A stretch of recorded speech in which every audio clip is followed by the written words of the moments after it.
Doctor, buenos días.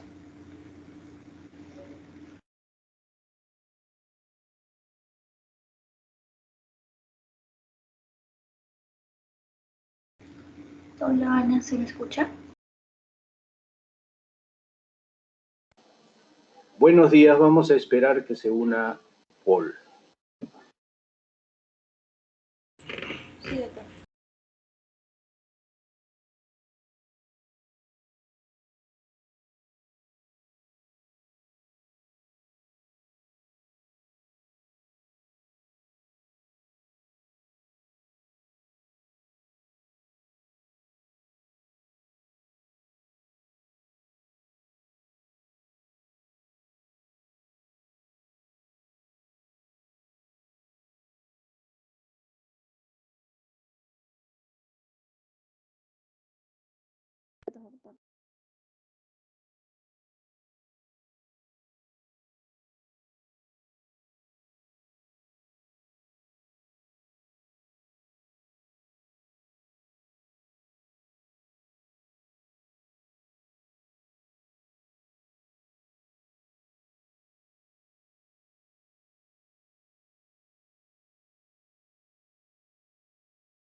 Buenas.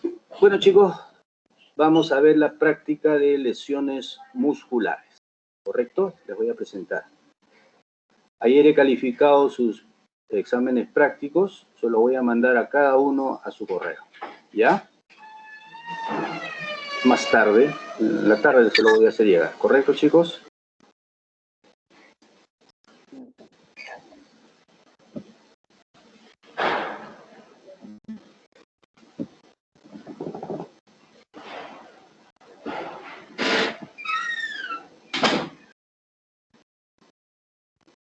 ¿Ven la presentación?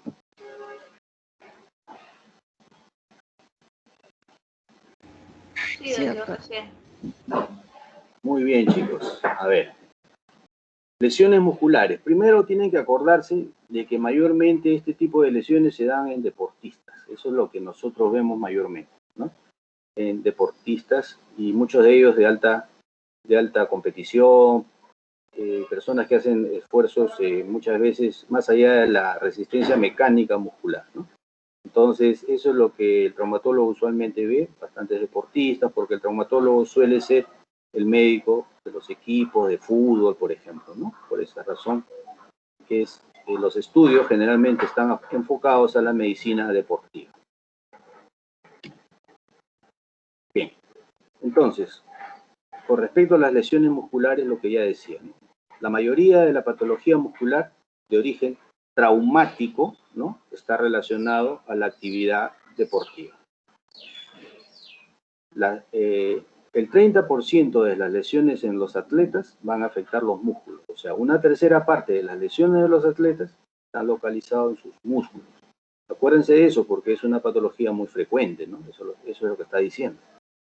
Acuérdense también de que el músculo estriado es aproximadamente entre el 40 al 45% del peso corporal, ¿no?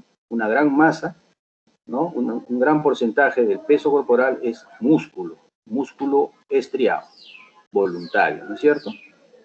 Entonces, la fibra muscular es el elemento estructural básico, ¿no? Y es una célula larga, ¿no? Que está conectada con el tendón o el hueso sobre el que actúa, donde se fija, ¿no? Y donde lo tracciona para el movimiento, la motilidad, ¿no es cierto? Bien, y una unidad motora está formada por un axón simple, como ven en la figura, y las fibras musculares que va a inervar, ¿no? Es una unidad básica. ¿Alguna pregunta hasta acá? No, doctor. Continuamos entonces. Entonces, tenemos que repasar primero que existen dos tipos de fibras musculares, ¿ya? Para hacer un resumen, ¿no? Porque hay otra subdivisión un poquito más complicada, pero básicamente tenemos que acordarnos de esto. Las fibras tipo 1 y las tipo 2. A ver, la tipo 1 es una fibra que se encarga de la contracción lenta. Su función son las contracciones repetitivas. Son fibras que hacen esta acción repetitiva y lenta y son resistentes a la fatiga. Por lo tanto, tienen más mitocondrias y tienen más capilares por fibra. La tipo 2 las tipo 2 son las fibras de contracción rápida, ¿ya? Son adecuadas para fuerzas, como su nombre dice, rápidas y violentas, y tiene una actividad intensa, ¿no? Una actividad intensa, pero de corta duración, ¿no? Y desarrollan mayor tensión. Entonces ya más o menos están visualizando de que este tipo 1 es para contracciones repetitivas que requieren resistencia y la de tipo 2 son para acciones rápidas pero de corta duración. Entonces, los velocistas, o sea, los atletas que hacen carreras cortas pero rápidas, estamos hablando por ejemplo en el atletismo, 100 metros planos, 200 metros planos, ¿no? Tienen un predominio de estas fibras tipo 2, o sea, de contracción lenta, que son más resistentes, perdón, predominio de fibras 2, las fibras que de contracción rápida, ¿no es cierto? ¿No? Que no tienen tanta resistencia, pero desarrollan mayor tensión. En cambio, los fondistas, o sea, los maratonistas, ¿no? Los que corren distancias largas y que requieren resistencia, tienen un predominio de las fibras tipo 1, ¿no? Las de contracción lenta, ¿no? Las que son resistentes a la fatiga. Eso se entiende, ¿no es cierto? ¿O hay alguna duda? Sí se entiende, doctor. Bien, ahora, se supone que en los grupos musculares, acuérdense de esto, hay fibras entremezcladas entre las tipo 1 y las tipo 2, por si acaso. Estamos hablando del predominio de las fibras en cada tipo de atleta, ¿no? Ahora, algo importante es que no está claro si esta predominancia está determinada genéticamente, o sea, ¿no? O sea, son pacientes que ya intrínsecamente tienen esta capacidad, o si es una adaptación al entrenamiento, ¿no? O sea, gente que hace fondo, que hace carreras largas de alta resistencia, ¿no? Si es que lo desarrollan o es que se adaptan. Eso no está claro, no está todavía bien determinado. Bien. Entonces, vamos a hablar de las lesiones musculares, ¿no? Seguimos hablando, pero primero estamos revisando un poco de la fisiología. Existen en el músculo contracciones isotónicas, ¿no? O sea, hay una tensión asociada a un cambio de longitud de la fibra. Es una contracción isotónica. O sea, hay un cambio de longitud, o sea, puede haber un acortamiento o un alargamiento de la fibra muscular. Los de acción concéntrica, los que tienen acción concéntrica, y después vamos a ver un cuadrito también, en la fibra que se acorta y en la acción excéntrica cuando la fibra se alarga, ¿ya? Fibra que se acorta y fibra que se alarga. Ahora también existe una contracción isométrica, ya su nombre lo está diciendo, isométrica, no hay cambio de la longitud. Contracción isométrica. Ahora, se ha visto de que las lesiones musculares indirectas, y ahorita vamos a ver la diferencia entre indirectas y directas, estas lesiones musculares indirectas ocurren predominantemente en los músculos biarticulares, ¿no? Biarticulares, o sea que van de una articulación a otra. De acción excéntrica, ¿no? En las que las fibras se alargan, con alta proporción de fibras tipo 2, o sea, las fibras de contracción rápida. Y por lo general se rompen cercanos a la unión músculo-tendínea, ¿no? Donde el músculo ya pasa a ser tendón para insertarse en el hueso. ¿Ok? ¿Alguna pregunta hasta acá? No. Acá en esta figura que podemos ver, A, B y C, vemos grupos musculares, cara anterior del muslo, ¿no? Grupos musculares, cara posterior de la pierna y la cara posterior del muslo en C, ¿no? Entonces, ¿por qué muestro estas imágenes? En primer lugar, el músculo cuádriceps, ¿no? El recto femoral, ¿no? En B, la cara posterior, los gemelos, eso es lo que estamos viendo. En la cara posterior, ¿no? Los isquiotibiales.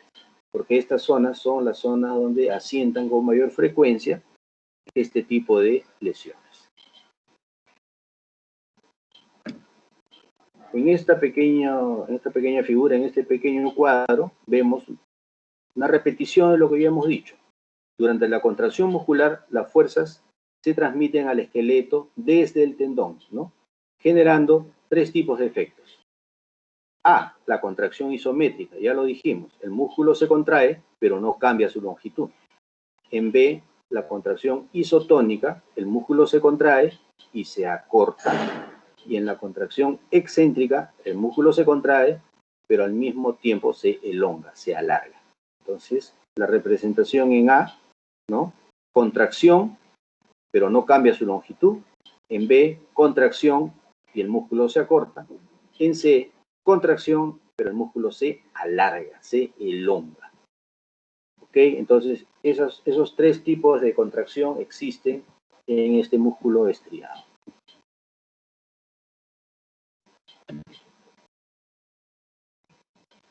El mismo cuadro que ya vimos, los músculos afectados con mayor frecuencia son el recto femoral, el gemelo medial, los isquiotibiales y los aductores. Menos frecuentes son las lesiones musculares en pared abdominal, en glúteos, en músculos pectorales, músculos del brazo y en antebrazo, ¿ya? Entonces, no se olviden de esto. Nosotros vemos durante la transmisión de un partido de fútbol, por ejemplo, ¿no? Clásicamente como el futbolista a veces, luego de hacer una jugada forzada, se coge, ¿no? O se toma, pone la mano en la zona donde le duele, usualmente señala pues la zona interna proximal del muslo, ¿no? Y decimos, wow, ¿no? Los aductores. O se coloca la mano en la cara posterior del muslo, casi en la zona distal, ¿no? Y estamos hablando ya, eso es un tirón, o es un desgarro, etcétera, ¿no? Ese tipo de observación lo hace el médico que está al borde de la cancha viendo a los jugadores, ¿no?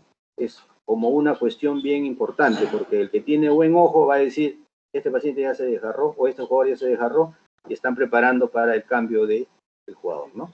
Entonces, ustedes, si pueden, si son hinchas, ¿no? Y pueden ver el partido, se van a dar cuenta de que el momento en que se produce la lesión, ¿no? Ahora, las lesiones pueden ser directas o indirectas, eso lo vamos a revisar después. Lesiones musculares, ¿no? Repitiendo, los músculos afectados con mayor frecuencia son el recto femoral, el gemelo medial, isquiotibiales y aductores, ¿no? Y dijimos que con menor frecuencia los músculos, los rectos anteriores del abdomen, los glúteos, el pectoral, músculos del brazo y antebrazo. En esta imagen estoy mostrando un brazo con una evidente lesión del músculo bíceps, ¿no? Acuérdense, lo que repasamos en las primeras clases de semiología, este es un signo del hachazo, ¿no? ¿No? ¿Se dan cuenta? Y si pueden ver, existe distalmente, a modo de una tumoración, no es otra cosa que el muñón del bíceps que se ha contraído, ¿no? Dejando el gran gap, este gran defecto que se nota a la vista, ¿no? Esto le llaman también el signo de Popeye, ¿no? Algunos lo llaman así. Es un desgarro completo del bíceps. ¿Está claro? Doctor. Sí, doctor. Bien, proseguimos. A propósito de estas lesiones musculares, ¿no? Dijimos de que con mayor frecuencia el recto femoral, ¿no? Y estamos viendo la cara anterior del muslo, ¿no? Acá hay un colega en el hospital que es traumatólogo y que tiene esta misma lesión por un desgarro, ¿no? Desgarro en la cara anterior, un desgarro antiguo completo del muslo, ¿no? En este momento lo estoy mirando al colega acá en el hospital. Él tiene una lesión antigua y tiene este defecto, este signo del hachazo en la cara anterior del músculo, ¿no? Entonces, obviamente eso tiene que ver con la disminución de la fuerza al momento de la extensión forzada, ¿no? Por ejemplo, shotear el balón, ¿no? Bien, entonces vean ustedes, es una lesión bien clara donde se ve el signo del hachazo.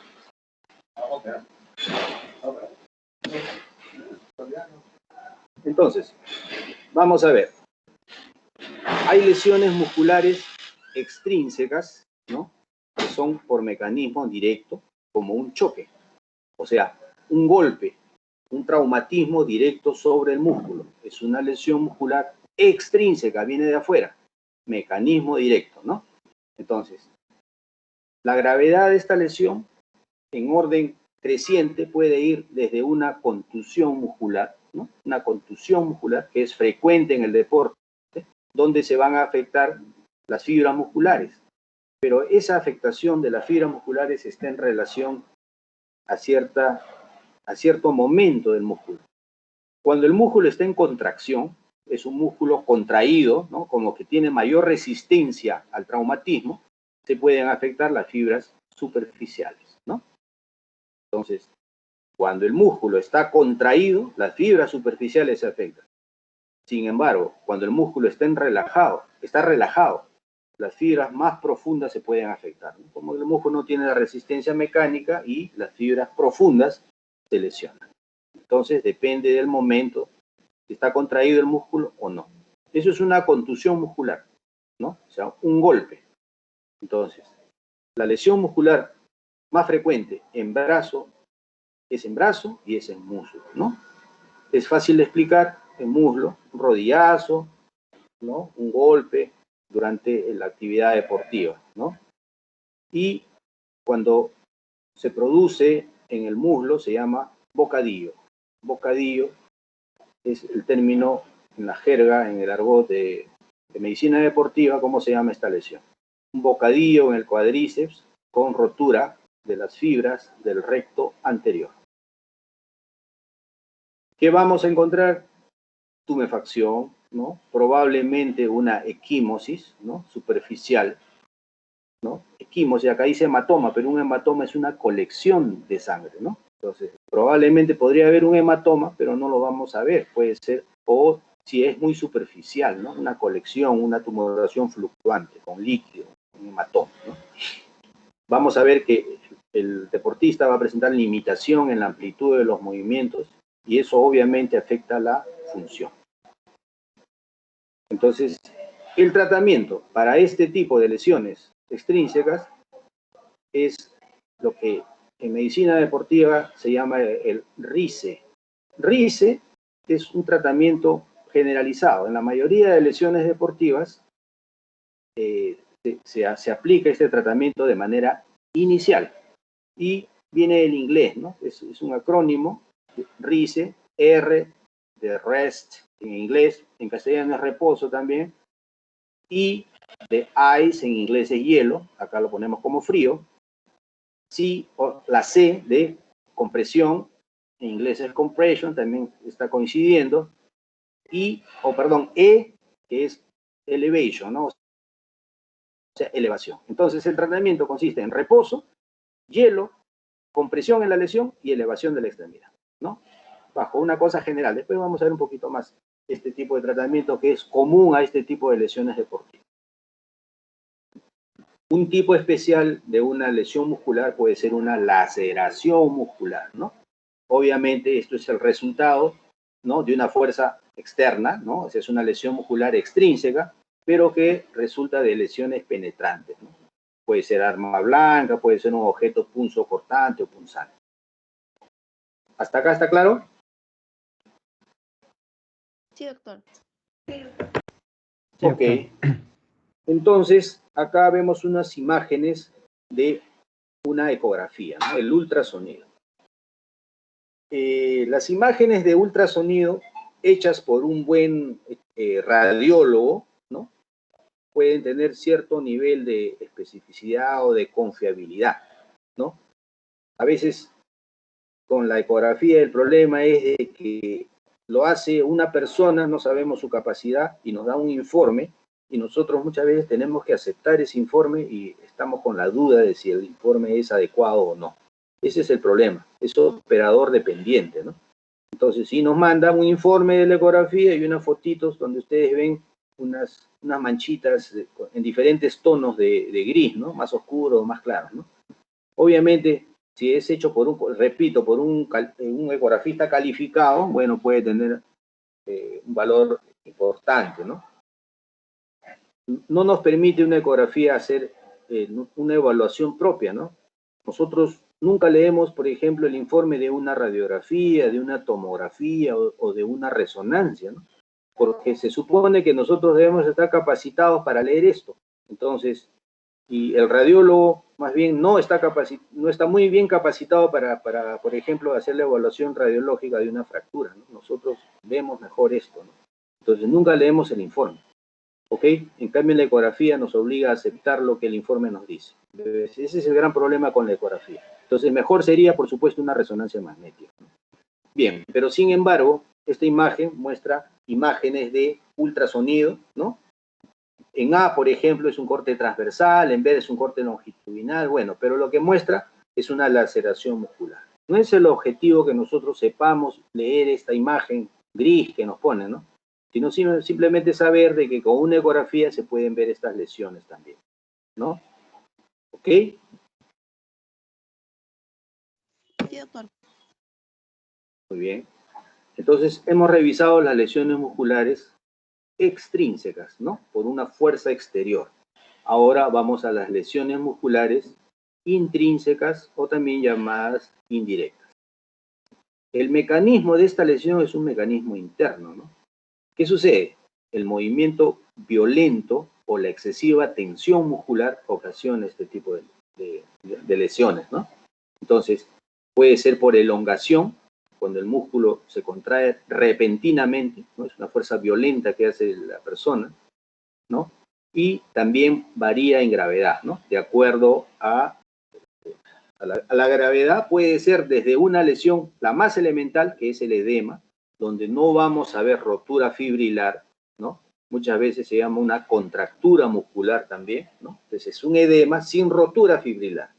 Eso es lo que dice acá, después vamos a revisar. ¿Okay? Entonces, igualito, el ultrasonido, ¿qué muestra? Edema muscular, en este caso, desde el punto de vista ecográfico, se informa un aumento de la ecogenicidad. Bueno, eso que lo entiendan pues los radiólogos, ¿no? Nosotros mejor vamos a pedir una resonancia, pero la ecografía es importante también, donde no contamos con una resonancia y donde el ecografista es confiable, ¿no?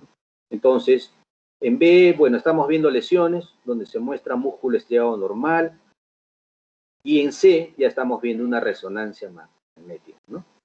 Edema muscular, siempre que vean una resonancia donde ven una mancha blanquita ahí, es edema, aumento de líquido o una colección de líquido, como ustedes mismos están viendo acá en C, ¿no? Miren ustedes, edema muscular y el tejido celular subcutáneo, ¿no?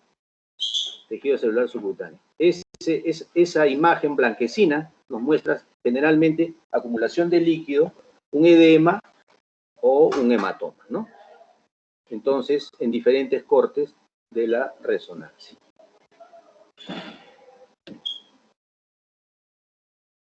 Entonces, las lesiones musculares se clasifican de acuerdo a la gravedad. Una distensión muscular, ¿no? Distensión muscular es un grado 1, donde el músculo se elonga hasta un límite máximo. No sobrepasa el límite máximo, se elonga hasta un límite máximo y el paciente va a referir un dolor severo, un dolor intenso, pero no va a localizar exactamente el punto de dolor. Es un dolor no focalizado, es un dolor no localizado, recuerden eso. Entonces, clínicamente, ¿no? No lo vamos a poder distinguir, por ejemplo, de un calambre, ¿no? Porque es un dolor no focalizado, no señala con un dedo, sino toda la extremidad o toda esa zona le duele al paciente. Entonces, pero, sin embargo, a la microscopía, ¿no? A un examen microscópico, vamos a ver que esta lesión, esta distensión muscular o la lesión grado 1, va a comprometer menos del 5% del espesor muscular, ¿no? Es un porcentaje mínimo. No sobrepasa el 5% del espesor del músculo. Entonces, en la ecografía, muchas veces no se va a poder hacer el diagnóstico, ¿no? El diagnóstico es difícil. Entonces, en el ultrasonido, se pueden ver acá algunas imágenes que son sugerentes de una distensión muscular o una lesión grado 1 o una lesión que compromete menos del 5% del espesor muscular. Esa es la lesión grado 1, ¿no? En una resonancia magnética, miren esta imagen de resonancia magnética, donde se pueden ver, obviamente, es un examen comparativo, ¿no? La extremidad muestra un examen comparativo, ¿no? Entonces, esta es una distensión muscular, o sea, de un grado 1, o sea, menos del 5% del grosor del músculo en la cara posterior de la pierna, y vemos el sóleo izquierdo, ¿no? Porque esto está señalado por una flechita, ¿no? Van a ver esa mancha blanquita que les he dicho, que indica que hay edema o que hay líquido libre, ¿no? Y esa flecha señala la zona de afectación. Se indica de que no se visualiza una cavidad interna ni líquido perifacial, ¿no? O sea, una cavidad con un hematoma, por ejemplo, no se visualiza tampoco un defecto mayor, ¿no? Simplemente es una zona prácticamente de edema, ¿no? ¿Ok? Eso es una distensión muscular grado 1 en una imagen de resonancia magnética nuclear.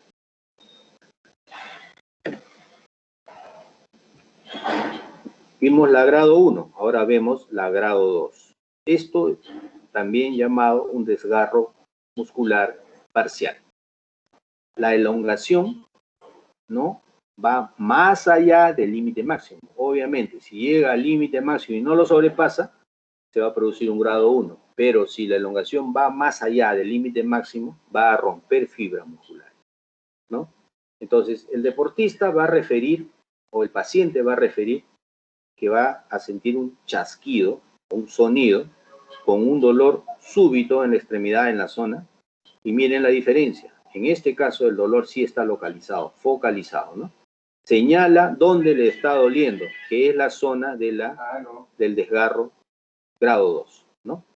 Vamos a ver superficialmente, cuando la cuestión es superficial, el desgarro es superficial, una equimosis. Muchas veces vemos una equimosis bien amplia, ¿no? Y en este caso, este desgarro parcial grado 2 va a comprometer más del 5% del espesor muscular, obviamente sin llegar a romperse totalmente el músculo, ¿no? Eso es un desgarro parcial, grado 2. Imágenes de ultrasonido, ¿no? Que sí puede ser usado en este tipo de lesiones, y lo vamos a ver, ¿no? Por ejemplo, en A vamos a ver, ¿no? Hay la formación de un hematoma. La flecha está señalando esa imagen oscura, casi negra, ¿no? Donde se ve la cavidad. Obviamente el hematoma es formado por el sangrado del desgarro muscular, ¿no? ¿Se ve, chicos? Sí, doctor, se ve hipoecoico. Claro. O casi anecoico. Ya, se ve que manejas esos términos. Muy bien, está bien. Muy bien, en A, ¿no? Luego, en B es otro corte, ¿no? Es otro corte, la misma imagen. En C, esto es lo que clínicamente vemos en el paciente, ¿no? Esta es la cara posterior de la pierna, ¿no? Abajo vamos a ver el talón y vemos una zona de equimosis. Es importante que ustedes sepan de que muchas veces nosotros vemos la equimosis en esta zona, pero muchas veces el desgarro muscular no está a este nivel, sino está más arriba. ¿Y por qué? Porque por gravedad la sangre como que baja, ¿no? Entonces, usualmente, esta equimosis está en la zona de declive, más abajo de la lesión original, ¿ya? Muy bien, entonces, ¿qué cosa vemos en D? Un desgarro parcial con formación de un hematoma. Ahí está señalando la flechita, el hematoma. En E vamos a ver lo mismo en corte transversal. En F vamos a ver un desgarro parcial con formación inicial de hematoma, ¿no? En este caso del músculo semitendinoso, y una imagen de un corte longitudinal. Todo es ecografía. ¿Por qué dice formación inicial de hematoma? Porque aparentemente, o mejor dicho, el hematoma cuando es inicial se ve de una forma y el hematoma cuando está evolucionado se ve de otra manera, y eso lo vamos a ver en otra lámina. Doctor, una pregunta. Sí. ¿De qué depende el límite máximo de elongación de un músculo?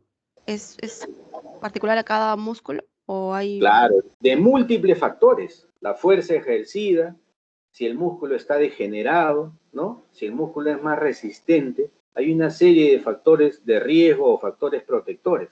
No todo, si aplicamos una misma fuerza en dos deportistas, generalmente la lesión no va a ser igual. ¿De qué va a depender? Ahorita vamos a revisar eso después, ¿ya? ¿Por qué? Porque obviamente hay músculos que son más resistentes que otros, que tienen más calidad que otros, ¿no es cierto? Entonces, si el músculo está mejor Sí. acondicionado, es un músculo entrenado, va a tener más resistencia que un músculo que no esté entrenado, ¿no es cierto? Entonces, hay una serie de Sí. factores importantes, ¿ok? Sí, también les piden a los deportistas en general o a alguien que va a hacer ejercicios que antes haga un calentamiento justo para prevenir esas lesiones, ¿no? Más que calentamiento, un estiramiento, ¿no? Estiramiento. Ya, ok. Sí, de eso depende. Creo que más adelante hay una lámina al respecto, ¿ya? Muy bien. Entonces, estas imágenes que estamos viendo son imágenes de una resonancia magnética nuclear de las lesiones musculares, ¿no? Entonces, si se dan cuenta, es como un corte transversal, ¿no? Y es comparativo. Qué importante. Entonces, el desgarro parcial grado 2, obviamente, va a presentar un hematoma, porque el músculo que se desgarra sangra, ¿no? Y ese hematoma es en la unión músculo-tendinosa, en este caso es el semimembranoso, ¿no? Y va a haber la formación de un nivel en su interior, ¿no? O sea, es como si tuviera dos fases este hematoma. ¿Y qué puede significar eso, chicos? Que no es homogénea la imagen del hematoma. ¿Qué creen ustedes? ¿Será un hematoma reciente o un No, hematoma? es antiguo. ¿Por qué? Ya está coagulándose la sangre, ¿no? Como que hay dos fases, ¿no? Los elementos formes precipitan y el elemento líquido, ¿no? Se ve como por eso se ve una interfase. Claro, en cambio un hematoma agudo, reciente, se va a ver una imagen homogénea, ¿sí?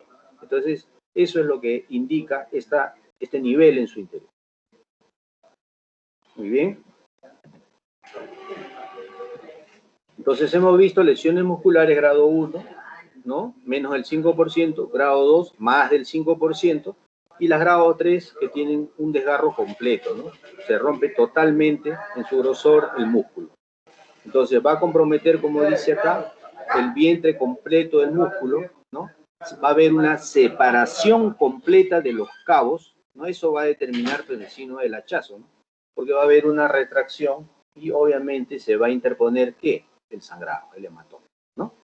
Entonces, en A vamos a ver una equimosis amplia, ¿no? Una equimosis amplia. En este caso es un desgarro completo del semimembranoso.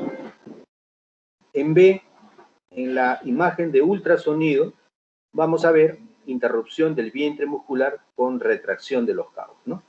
Bueno, ahí está la imagen ecográfica y eso es lo que interpreta el radiólogo. Lo acepto simplemente, ¿no? En C, otra imagen de ultrasonido, gran hematoma anecogénico. Eso menciona, ¿no? Un gran hematoma, ¿no? Negro se ve. Y lo mismo en un corte longitudinal. En las imágenes de resonancia magnética, como les dije, edema o líquido aumentado, lo ven blanco, como ustedes notan, ¿no? Desgarro completo, en este caso del aductor mayor, ¿no? Y la resonancia magnética en un corte transversal. ¿Ven? Esta zona blanquecina. Cuando ustedes ven una resonancia, esa zona blanquecina es lo primero que les va a llamar la atención. Entonces ya van a ver, ¿qué es esto? Edema o contenido líquido, en este caso el hematoma. ¿Ok? Sí, doctor.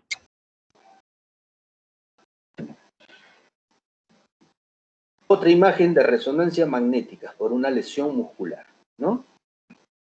Ya de arranque ustedes miren, la imagen blanca, como les digo, ¿no? ¿Ah? Entonces, ¿qué cosa es? Es un desgarro completo, o sea, un grado 3. Es una rotura completa de la unión músculo-tendinosa distal del recto anterior, ¿no? Este es el muslo, ¿no? Recto anterior. Y con visualización de los extremos, cada flecha señala, la flecha señala el extremo proximal y el otro es el cabo distal, ¿no? Y va a haber un importante gap, o sea, una importante zona, ¿no? De defecto, ¿no? Donde, ¿por qué? Por retracción muscular, en la zona blanca. Se nota claro, ¿no? Sí, doctor. Ok. Sí, doctor. Lo mismo dice acá, ¿no? Un desgarro completo, ¿no? Y ustedes ven acá un paciente de cúbito ventral, están semiflexionando la rodilla y van a ver que en la cara posterior del muslo, ¿no? Van a ver un gran defecto, ¿no? Un gran defecto, ¿ven? Y la retracción muscular, ¿no? Entonces, ese es el signo del hachazo, repito.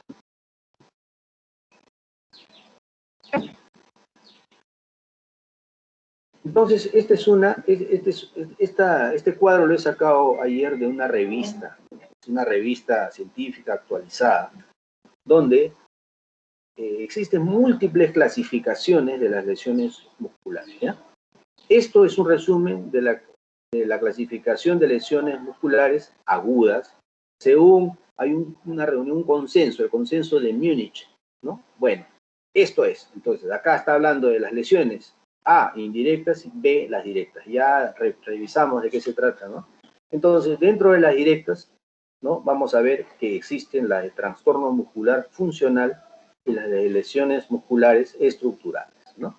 En las funcionales, ¿no?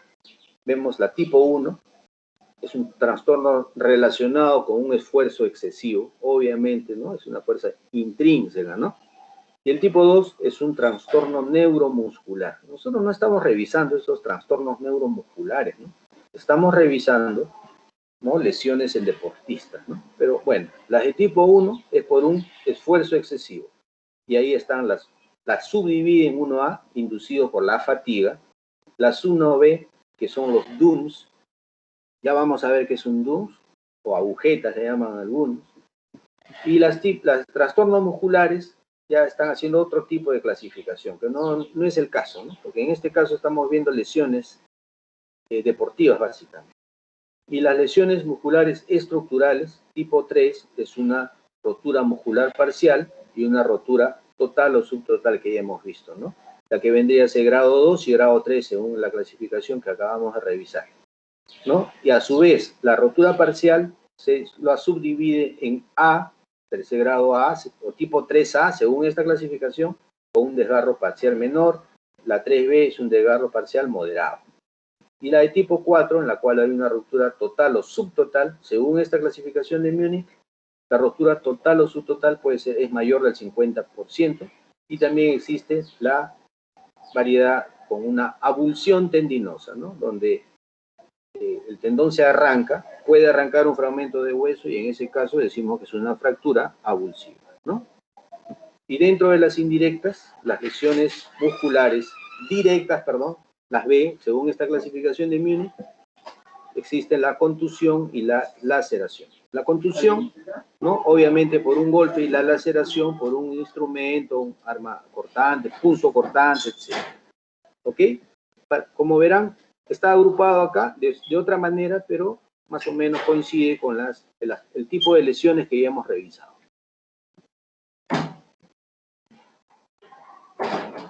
Ahora, esta otra clasificación es una clasificación de las lesiones musculares según criterios por imagen, ¿no? Entonces, según lo que vemos en la imagen, está clasificado, miren, según ecografía y según resonancia magnética. Entonces, según esta columna donde dice nomenclatura, las lesiones, ¿no? Contractura muscular, acuérdense, son las lesiones tipo 1 que hemos visto, ¿no? Y las DUMS, que son, y ahorita vamos a revisar que son DUMS, pero les adelanto, son ese tipo de dolor que es muscular al día siguiente o a los 2 días de un ejercicio intenso, agotador. Eso es el DUMS, esos dolores que después de un ejercicio, de hacer un ejercicio intenso, cuando ya no estamos entrenados, ¿no? Esos dolores posteriores. Entonces, esa contractura de los DUMS, ellos lo clasifican, según esta clasificación, por criterios de imagen, como un grado 0, ¿no? Entonces, en la ecografía, ¿qué se va a ver? Signos inconstantes, edema entre fibras y miofacial y aumento de la vascularización local.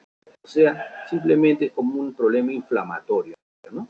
En la resonancia vamos a ver edema intersticial e intramuscular y, bueno, ¿en qué? En estas imágenes de resonancia. Bueno, simplemente edema intersticial e intramuscular. Eso es lo que podemos ver en estas lesiones tipo 1 y los DUMS. Pero ya viene la micro rotura fibrilar con elongación muscular, según esta clasificación grado 1, que en la ecografía se ve como una mínima discontinuidad, con edema, por supuesto, pero en la resonancia magnética va a haber un aumento de la señal intersticial y ligeramente intermuscular. Entonces vamos a ver que esta es una clasificación según estos signos. Nos interesa saber probablemente más lo que es la resonancia magnética, ¿no? En una rotura fibrilar grado 2 va a haber un defecto muscular focal en la resonancia. En la rotura muscular grado 3, ¿no? Según esta clasificación, no es completa, puede ser más del 50%, ¿no? Pero según la clasificación anterior, grado 3 era una ruptura total. Entonces, varían las clasificaciones, sin embargo, nos sirve para ver que en grado 3, en la resonancia ya vamos a ver disrupción completa muscular, ¿no? O el tendón y va a haber retracción. O sea, va a haber la formación de un gap, de un espacio, ¿no? En la ecografía también se puede ver esto, ¿no? Porque es una lesión prácticamente grosera, ¿no? Es una disrupción completa muscular y el tendón con retracción. O sea, más o menos vemos lo mismo en la ecografía y en la resonancia. Al final, la evaluación, la conclusión es similar. ¿Sí? Esto se entendió, ¿no? Obviamente se está llamando de otra manera a una lesión y, según esta clasificación, pero al final son lesiones equivalentes. ¿Sí? ¿Se entendió? Sí, doctor. Bien. Proseguimos. Entonces, obviamente, cuando hay una lesión muscular, ¿no? De consideración, 2 o 3, pues va a haber un hematoma, ¿no? El sangrado, ¿no? Y, ¿cómo llaman al hematoma? Es el sello de la rotura muscular, ¿no? Va a haber un hematoma. Su magnitud, o sea, la cuantía, el volumen de este hematoma, va a indicar también generalmente la extensión de la lesión. Están en relación directa, de acuerdo a la extensión. Más músculo roto, más hematoma. Ahora, este hematoma puede ser intermuscular, ¿no? Y disecar los planos entre las fases, entre las aponeurosis, ¿no? Claro. ¿Ok? Entonces, vemos las imágenes. En ultrasonido, una hemorragia intramuscular reciente, en A, ¿no? En A. En B, la misma, con un corte transversal. En C, el hematoma en fase líquida difusamente anecogénico, según esta literatura, ¿no? Ahí está, el hematoma. Yo lo veo más o menos homogéneo, ¿no? Y en D, un corte transversal. El hematoma que se puede interpretar como un hematoma reciente.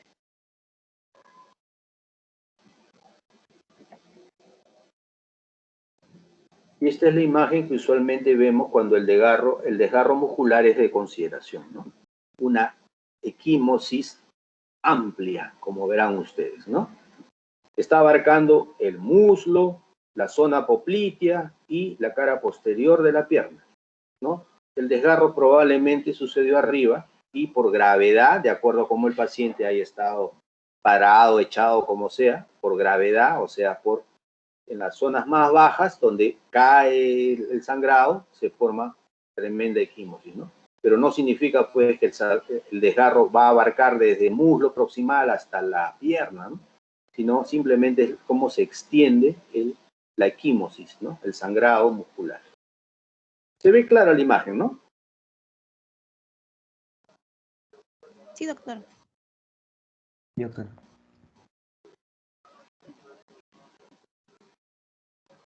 Entonces, con respecto a las lesiones musculares y su reparación. La curación de los desgarros va a tardar entre 3 a 16 semanas, por supuesto, dependiendo de la magnitud, ¿no? Mientras más grande el desgarro, más tiempo para curar. Va a participar una regeneración muscular, ¿no? O sea, se van a crear nuevas fibras musculares, pero también va a intervenir una cicatrización fibrosa, ¿no? O sea, va a haber fibrosis, va a haber cicatriz, ¿no? Ahora, la cicatrización fibrosa con cicatriz no es elástica y va a predisponer a nuevas lesiones, ¿ok? Entonces, se ha visto de que el tratamiento es importante con respecto a la formación de fibrosis o a la regeneración muscular. Como repito, nos conviene que el músculo regenere, va a ser un músculo más elástico, funcional y menos propenso a romperse. Una cicatriz fibrosa va a ser poco elástica y va a predisponer a recidiva de las lesiones. Se ha visto que en el caso del tratamiento es importante por eso dar movilidad temprana, entre el tercer y cuarto día movilizar al paciente que está desgarrado y eso va a estimular la formación de una regeneración muscular. Antes se decía reposo, ¿no? Totalmente el reposo, pero ahora lo que se propende es la movilización temprana para que el proceso vaya hacia la regeneración muscular y no hacia la cicatrización fibrosa. ¿Se entendió eso?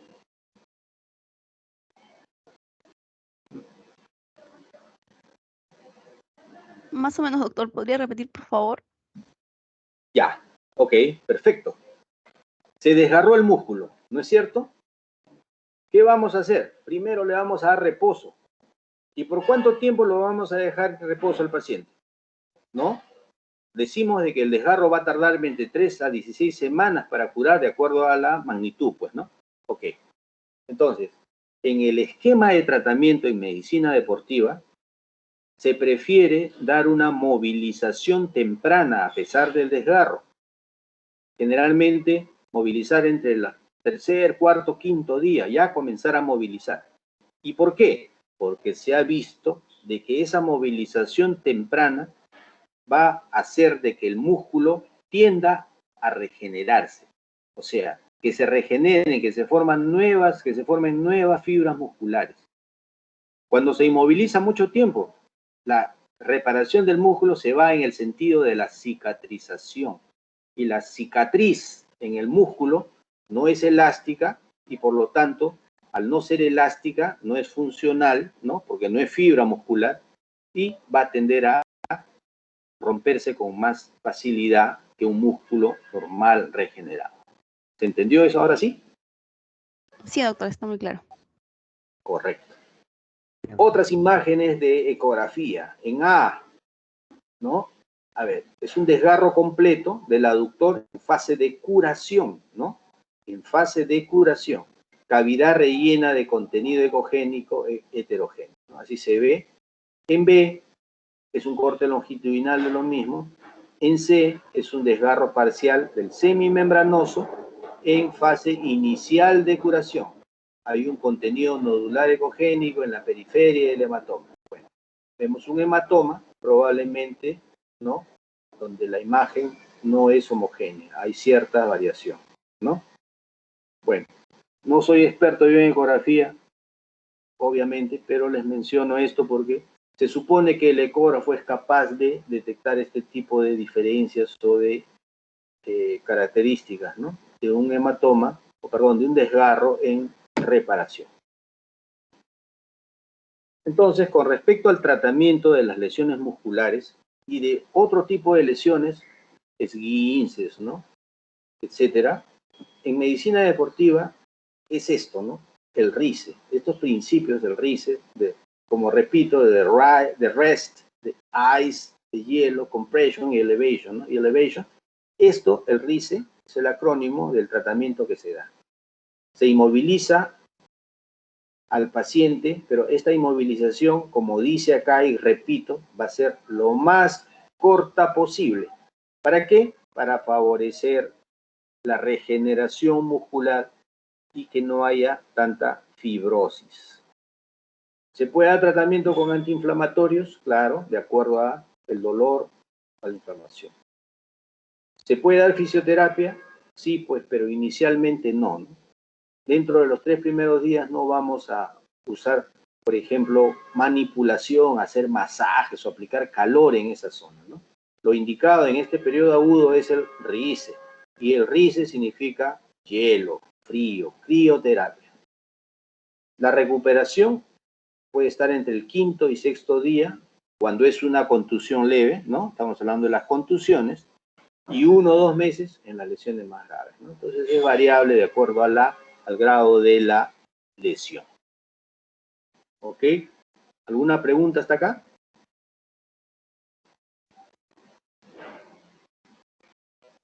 Doctor, y en caso de que el paciente sea alérgico a los AINES, ¿qué medicación usa? Mira, te diré una cosa. El antiinflamatorio, el AINE, se da por 2 razones, ¿no? Para el problema antiinflamatorio, ¿no?, para la inflamación en sí, y lo otro es para el dolor, ¿no? Si tiene mucho dolor, le puedes dar un analgésico, ¿no? Analgésicos hay a montones, ¿no? Un analgésico muy eficaz y que, por supuesto, para alérgicos a los AINES o para gente que tiene, por ejemplo, problemas del estómago, gastritis, ¿no?, se da pues una asociación entre paracetamol y tramadol, ¿no?, que es una asociación bien buena, ¿no? En el mercado es el Saldiar, bueno, nombres hay a montones, ¿no? Nombre comercial. ¿Correcto? Sí, doctor. Tener en cuenta que el hielo se pone para fines antiinflamatorios, ¿no? El hielo es buen antiinflamatorio, por eso se coloca así. Entonces, pues, no podemos colocar un antiinflamatorio, o sea, un fármaco antiinflamatorio, damos un analgésico puro, pero el resto del tratamiento, el RICE, pues en sí está destinado a eso, ¿no? A aliviar la inflamación también, ¿no? Al hacer una inmovilización, ¿no? O sea, un reposo inicial. Ahora, la manera como se trata esta lesión muscular es bien compleja, ¿ya? He estado revisando algunos artículos científicos, ¿no?, sobre rehabilitación y lo dividen en fases, ¿no? Esta es la fase inicial. Luego viene la fase esa de movilización temprana, como les he mencionado. Y ahí sigue unos esquemas, hay unos protocolos extensos y complicados con respecto al tratamiento muscular, ¿ya? Pero principalmente está enfocado pues para deportistas de alta competición, ¿no? Muchas veces son información, por ejemplo, de la UEFA, he visto por ahí, ¿no? De la UEFA, que es la Asociación Europea de Fútbol, ¿no? Ellos tienen estadísticas con respecto al tipo de lesión y los tipos de lesiones que se han producido por ejemplo, en la temporada 2020, por decir así, ¿no? Los futbolistas tienen unas estadísticas muy bien elaboradas y ellos también publican su propuesta con respecto al tipo de tratamiento, estos esquemas de tratamiento y guías de práctica clínica, y, ¿no?, este tipo de cosas, ¿no? Entonces, yo pienso que sería muy largo hacer esto y además no me parece que es un tema de posgrado ya. Pero básicamente este es el tratamiento inicial, el RICE. ¿Ok?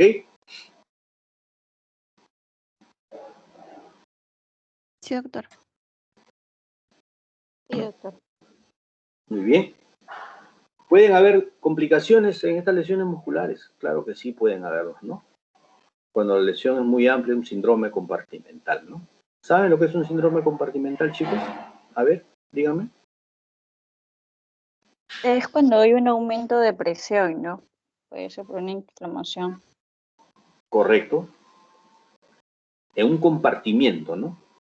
O sea, se habla de compartimientos. En pierna hay compartimientos, hay 4 compartimientos, en antebrazo, muslo, etcétera, ¿no? Entonces, aumenta la presión de tal manera en un compartimiento y consideres el compartimiento como el músculo y un estuche aponeurótico, ¿no? Una cubierta aponeurótica que muchas veces es poco elástica, ¿no?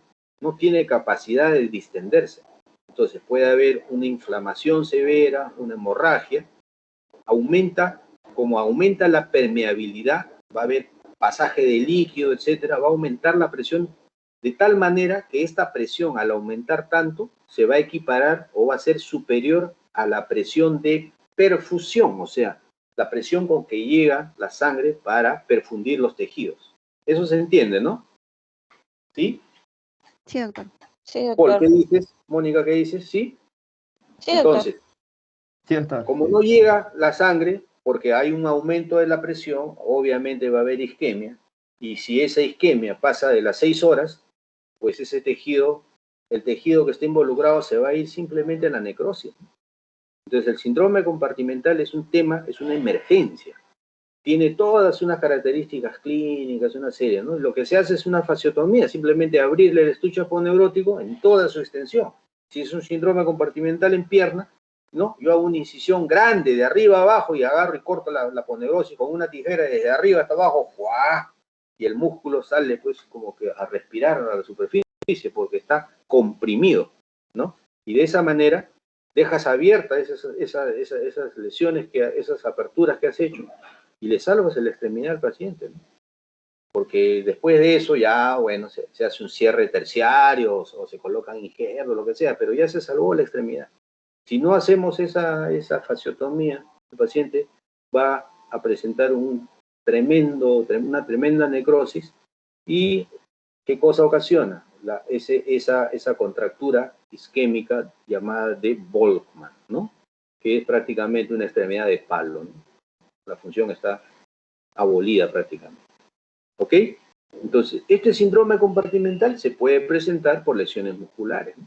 Acuérdense que puede ser un golpe directo, ¿no? Entonces, el edema puede ser muy amplio, puede haber gran hemorragia, ¿no?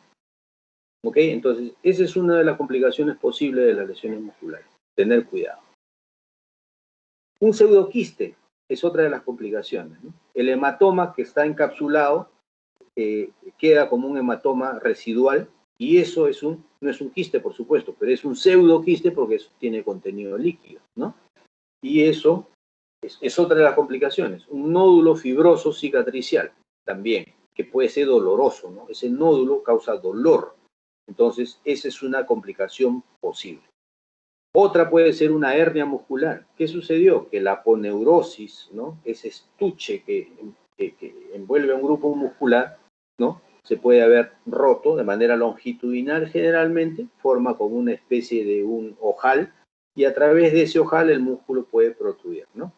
Entonces, esto sucede, se ha visto que sucede más frecuentemente en el bíceps braquial y en el músculo tibial anterior, ¿no?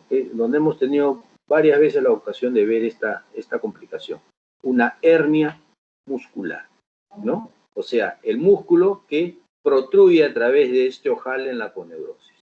En este caso se muestra una ecografía y en esta ecografía es sobre una hernia muscular, ¿no? Se muestra la imagen A, es una imagen en reposo, casi no se ve nada, ¿no? Es una masa palpable, indolora, sobre el margen anterior del muslo.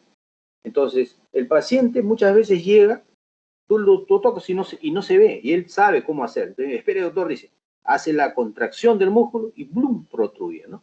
Si obviamente es una masa que tiene esas características y además esa masa, esa tumoración, se contrae, ¿no? Y se relaja, eso no es un tumor, pues en sí, ¿no? Probablemente es fácil hacer el diagnóstico porque vemos que se contrae, es una hernia muscular.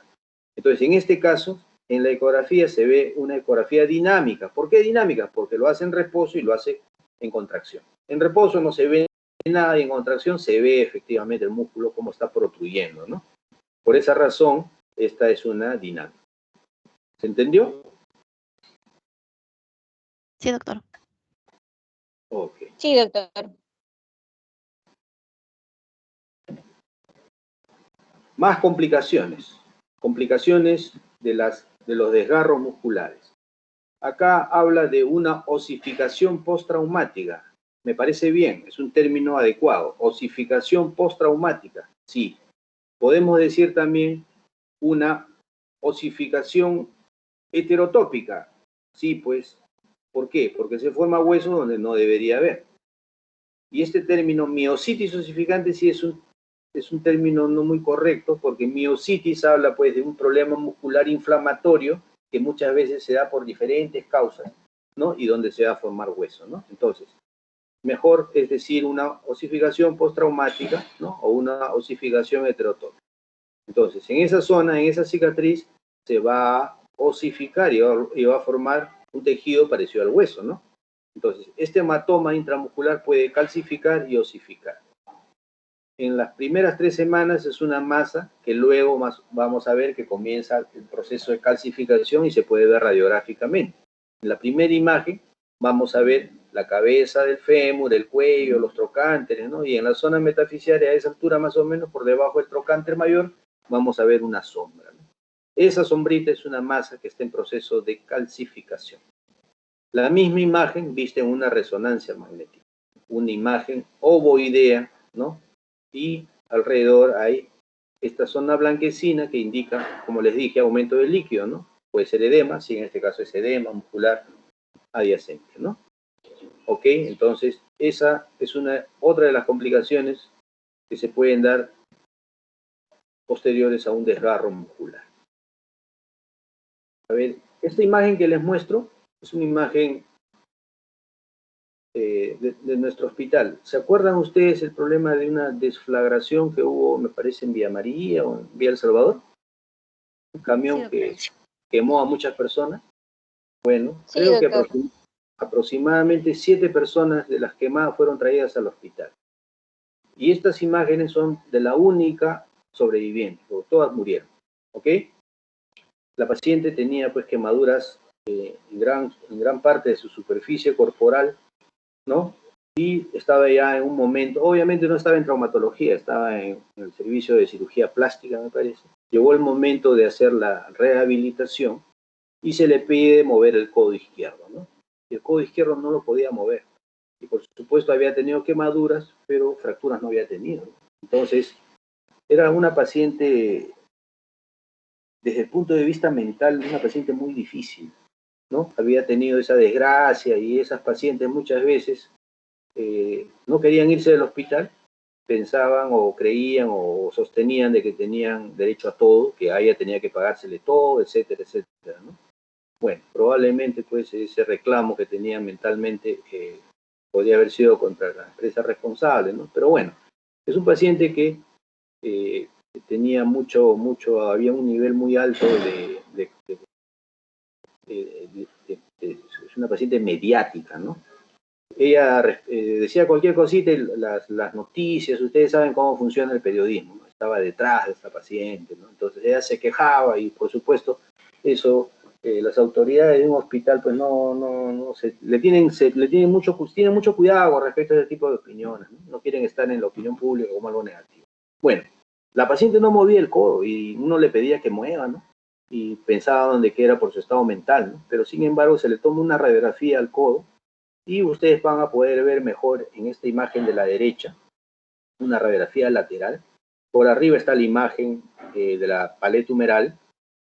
Pueden ver la cúpula radial que estoy señalando en este momento, ¿no? El olecrano, pero por encima del olecrano, verán ustedes acá donde estoy poniendo el puntero, donde se supone que se inserta el tríceps, hay una gran imagen, una osificación, ¿no? Heterotópica, ¿no? Ven ustedes donde está localizado atrás de la paleta humeral. Entonces, en este caso, ¿qué estaría limitada? ¿La flexión o la extensión del codo, chicos? La extensión. Claro, la extensión. Sí, pues, porque el olecrano tenía un tope ahí para extender el codo, ¿no? Entonces, fue necesario someterla a cirugía a la paciente, se entró a sala, se retiró este gran hueso que se había formado ahí. Miren ustedes, también se forma como una complicación de las quemaduras, ¿no? ¿Ven? Se retiró, se movilizó bajo anestesia, la paciente estaba anestesiada bajo anestesia general, se le hizo extensión y flexión, aparentemente era completa la flexo-extensión luego de retirar este tope mecánico, ¿no? Y bueno, se lo mandó a hacer terapia física inmediata para que no recidive, ¿no? Porque si se forma otra osificación, pues igualito, ¿no? Va a limitar la movilidad del codo, ¿no? Eso es como una especie de anécdota, un caso particular nuestro del hospital, ¿no? En esa paciente, en ese caso tan sonado, ¿no? Muchas veces esa miositis osificante se puede tratar, se describe en la literatura, ¿no? Dando antiinflamatorios tipo la indometacina. Se dice que la indometacina previene este tipo de lesiones. Algunos usan bifosfonatos, otros usan radioterapia. Bueno, al final de cuentas, con una masa así, ¿no? de hueso ya pegada a esta zona, ¿no? Ya definida, no nos queda otro que hacer una cirugía, pues, ¿no? Para retirar el fragmento de hueso. Y ese es el caso particular de esta paciente que les estoy mencionando. Ok, entonces, las otras lesiones musculares que hemos mencionado, ¿no? El DUMS.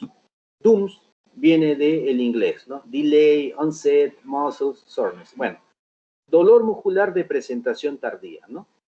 Otros le llaman agujetas, ¿no? Es el dolor muscular horas o días después de un ejercicio extenuante. Claro, en una persona que no está acostumbrada a hacer el ejercicio. Algunos de nosotros en algún momento hemos tenido eso, ¿no? Hemos hecho un ejercicio después de tiempo y al día siguiente, o luego de 48 horas, no nos podemos ni mover porque nos duele todo, ¿no? Eso es algo muy común. Y esto se produce porque hay una inflamación muscular. Eso explica por qué razón tenemos esas molestias. Dura 5 o 7 días y después simplemente desaparece, se va a autolimitar, no necesita tratamiento, ¿no? O si necesita, si el dolor es muy intenso, pues un analgésico, reposo, calor local y nada más, ¿no? Entonces en esta imagen puede ver que está en inglés, ¿no? ¿Qué cosa es, ¿no? Este dolor muscular retardado, dice acá, ¿no? Bueno, claro. Un par de días después de un trabajo físicamente demandante, ¿no? El día 1, el trabajo, el día 2, probablemente el paciente esté tranquilo y el día 3 comienza la tormenta de dolor, según dice este cuadrito, ¿no? Ese es el DUMS, o agujetas. Luego, hay una cuestión también que es bien común, que muchos de nosotros se ha hecho deporte en algún momento, o algunas personas sin hacer deporte la han padecido, es el calambre muscular, ¿no? ¿Qué cosa es un calambre muscular? Es una contracción muscular, obviamente es espasmódica, duele y es una contracción involuntaria, ¿no? Se contractura el músculo y causa bastante dolor, ¿no? Generalmente o siempre va a aparecer cuando el músculo está en una posición acortada. Si el músculo está elongado, no se presenta. ¿Cuál es la causa del calambre? Bueno, es desconocido. Nosotros vemos la literatura y vemos de que está asociado a múltiples condiciones, ¿no? Que pueden ser un factor para que se presente el calambre, pero verdaderamente la causa exacta no se conoce. Algunos postulan que es una acumulación del ácido láctico, una serie de fenómenos que hacen, pero verdaderamente todavía no se demuestra de manera exacta qué causa un calambre. Los factores que están asociados al calambre, obviamente van a ser la fatiga, ¿no? Ven ustedes los deportistas, el que le gusta el fútbol, después de los 90 minutos reglamentarios vienen dos tiempos suplementarios de 15 minutos y la mayoría de pacientes, en la mayoría de partidos van a ver pues que la gente se acalambró, ¿no? Muchos se acalambran. ¿Qué factores están asociados a la presentación del calambre? La fatiga, la deshidratación, dormir o estar en reposo con el músculo en posición acortada, como decía, en posición acortada se presenta la contracción espasmódica. Más frecuente está localizado en gemelos, en isquiotibiales, también en músculos del suelo de la boca. Hay pacientes que bostezan, abren la boca y se les contractura el músculo de los pisos de la boca. Algunos se quejan también en los rectos anteriores del abdomen, otros tienen calambres frecuentes a nivel de los músculos intercostales también, ¿no? Frecuente. ¿Ok? Entonces, durante el acto deportivo, ¿qué hace acá el jugador alemán en este jugador italiano que está acalambrado? Simplemente está llevando el pie en flexión dorsal, ¿no? ¿Qué está haciendo? Los músculos contracturados de la cara posterior de la pierna están siendo elongados y de esa manera están aliviando el calambre, ¿no? Es la manera como se trata en ese momento. Esto sí se entiende, ¿no? Porque es fácil. Sí, doctor. Correcto.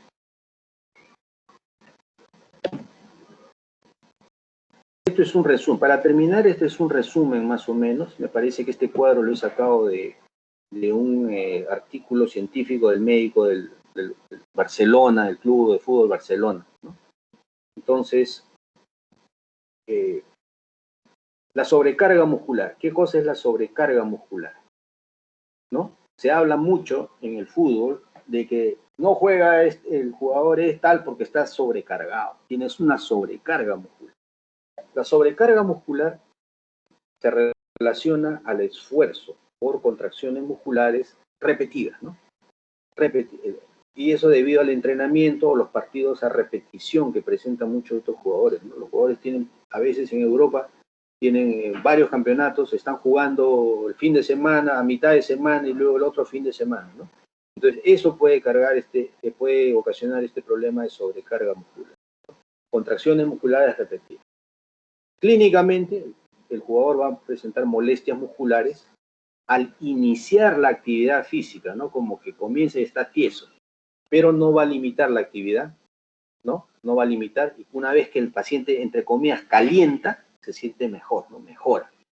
Pero cuando cesa la actividad, va a tener un dolor constante, ¿no? Y va a tener una musculatura tensa, va a aumentar el tono muscular. Ese es el problema, el síndrome de sobrecarga muscular. Entonces, en este cuadrito, vamos a ver los mecanismos de las lesiones musculares, ¿no? Es prácticamente un resumen. Por acumulación de la fatiga, alteración en el equilibrio muscular, cambio de sistemas de trabajo o las superficies del entrenamiento, ¿no? O sea, ¿cómo afectan las lesiones musculares, ¿no? Por la superficie de entrenamiento. Se puede entrenar en losa, se puede entrenar en pasto sintético, en pasto natural, y todo eso tiene que ver con las lesiones musculares.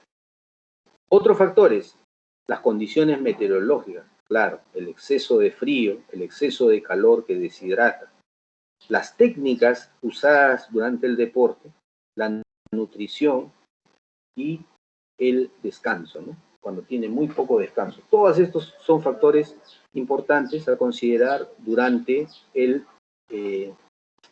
para las lesiones musculares. Las fases de reparación muscular, algo de eso ya hablamos, ¿no? Inicialmente, pues, el músculo tiene una fase de destrucción, luego entra en la fase de reparación y una fase de remodelación, ¿no? Como digo, estas fases tienen a su vez una serie de subfases que son complejas, ¿no? Pero esto básicamente se ve para medicina deportiva y tiene que ver con el tratamiento en cada una de estas fases de la reparación muscular. La clasificación que ya revisamos, la clasificación por lesiones extrínsecas, fuerzas exteriores, externas o directas, y las lesiones intrínsecas, ¿no? O indirectas, ¿no? Sobrecarga, ¿no? Sobrecarga del músculo, una contractura muscular violenta, una elongación muscular violenta, y puede ocasionar la ruptura muscular parcial y total.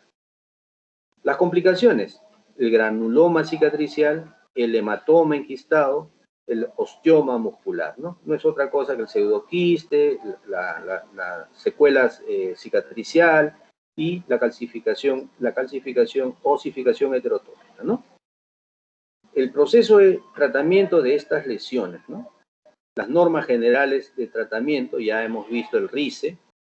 El programa de recuperación, como les decía, es bien complejo con respecto a las etapas por las que pasa la fase de reparación muscular y, por supuesto, el estudio evolutivo, ¿no? Ver cómo evoluciona el deportista. Todo esto es un tema muy amplio, es un tema del médico deportólogo que usualmente un club bien estructurado, un club formal, o un club europeo, por ejemplo, o de alta competición, suele ser un manejo multidisciplinario, ¿no? El traumatólogo, el fisiólogo, el terapista, hasta el psicólogo participa de todas este proceso del jugador, ¿no? Entonces, porque es uno de alta competición. Ok, esa es la última lámina con respecto a lesiones musculares. ¿Alguna pregunta, duda, contribución, chicos? Está claro, doctor. Está claro, ¿no? Muy bien, Sí. está claro. Ok, lamentablemente no es muy larga esta exposición. Bueno, agradezco la participación, chicos, y por favor quiero que Mónica Jacobe se permanezca conectada conmigo para conversar, ¿ya? Ana, Paul, ya vamos a, mediante el WhatsApp, vamos a coordinar con respecto a la clase del día lunes. ¿Pueden salir ustedes, por favor? Me quedo conversando con Mónica.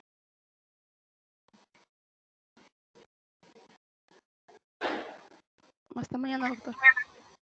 Bien, hasta el lunes.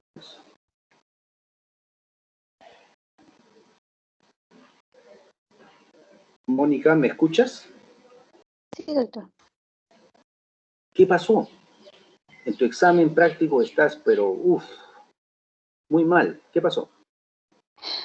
Sí, doctor. La verdad es que, digamos que tengo un tema justamente ahorita que se me está cruzando mucho con el tema de las clases. Es un tema de trabajo porque yo cuido a una niñita, entonces digamos que el tiempo que quiero tratar de estudiarlo siempre. Disculpame un ratito, tú trabajas, ¿no? ¿Dónde trabajas? Cuido a una bebé en la casa de un familiar. Ah, ok. Entonces, Entiendo.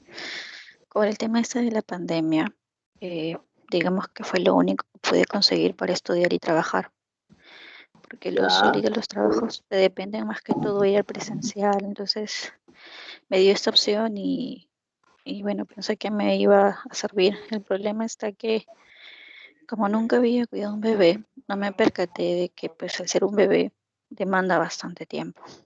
claro. Entonces, digamos que el tiempo para estudiar no lo tengo justamente bien proporcionado, ¿no? El día que hicimos la clase, digamos a las 6 de la mañana, justamente optamos por esa hora porque le pedí a mis compañeros porque me da un poco más de tiempo al menos para poder estudiar. Entonces, eh, justamente les comenté a mis compañeros me dijeron, sí, no hay problema, Mónica, lo podemos pasar más tempranito. Y me di cuenta de que, digamos, me da un poco de más tiempo. Más bien, yo le pido las disculpas del caso y también con la vergüenza en la cara porque no tuve el tiempo suficiente, digamos, para poder repasar constantemente. Ya. Mónica, una Digamos, cosita. Nosotros, creo que Ana me pidió que mande a las